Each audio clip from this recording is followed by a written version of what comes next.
Bayangin, api nyala sekarang juga.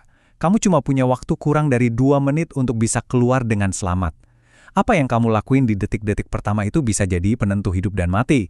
Yuk kita bedah panduan yang bisa nyelamatin nyawa ini. Oke, sekarang kita bayangin skenario terburuk ya. Tiba-tiba ada asap, panas, suara alarm meraung-raung. Kebanyakan orang itu nggak mikir, tapi langsung panik. Nah, saat itulah otak kita tuh kayak di-hijack alias dibajak. Pertanyaannya, kamu siap nggak buat ngerebut kembali kendali otak kamu dalam hitungan detik? Jadi, hal pertama yang harus dilakuin itu apa?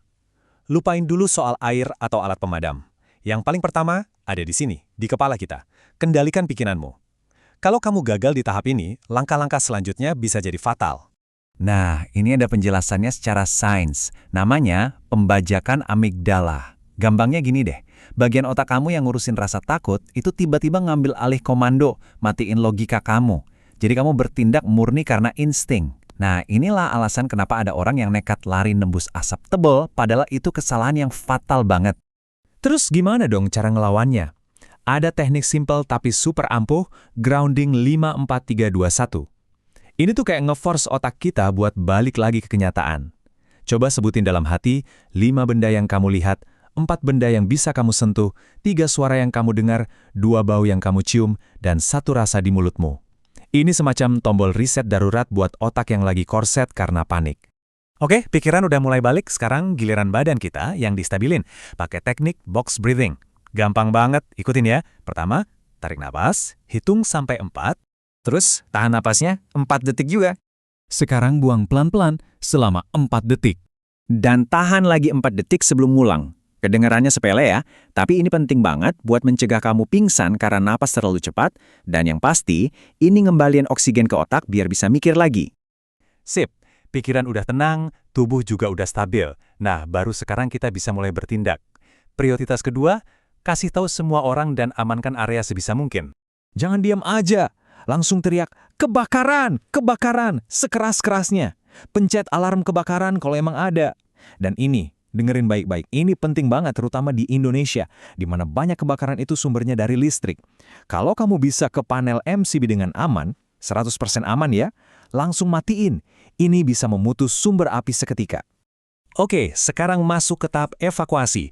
Tapi ingat, keluar dari gedung pas kebakaran itu bukan lomba lari, ada strateginya.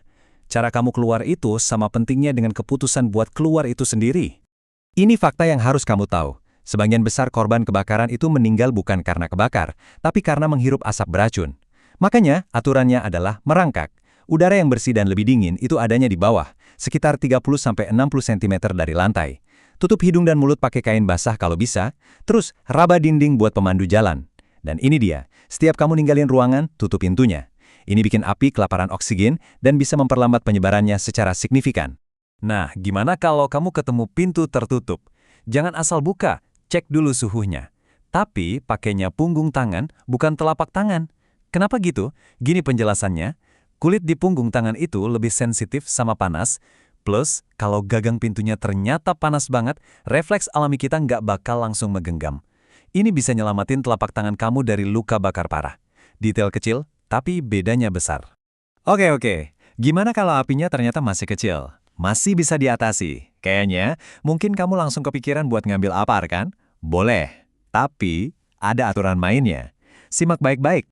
Biar gampang ingat, pakai aja singkatan PASS. P itu pull. Tarik pin pengamannya. A itu aim, arahkan nozzle-nya ke, nah ini kuncinya, ke dasar api, bukan ke lidah apinya ya, tapi ke sumbernya.